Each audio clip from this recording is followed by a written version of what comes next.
how to love where you live. So you own a home and you're thinking about wanting to sell and upgrade, but you don't want to lose that sub 4% interest rate. And there's really not a lot of homes out there for you to buy. So you're like, you know what? I'm just going to stay put for now.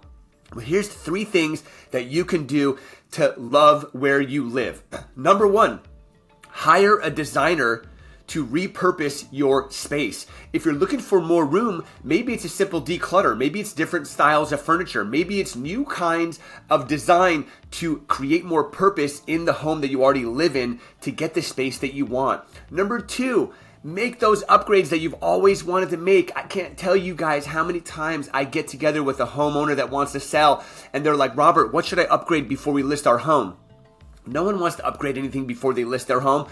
Enjoy those upgrades by upgrading now and enjoying them until you sell. Those capital improvements will definitely add value to your home over time. And number 3, make sure you go through a home maintenance checklist, because if you're going to live in this property for a little bit longer, you want to make sure that the things that are in there keep working. Check the roof, clean the gutters, check the HVAC, your plumbing, your electrical. Make sure that everything's working like it should be working so that when it does come time to sell, you have a great product that the next buyer is going to absolutely love. Thank you guys so much for watching. If you like what I'm putting out there, make sure you like, comment, share, and subscribe so you don't miss any future videos, and I'll talk to you next time.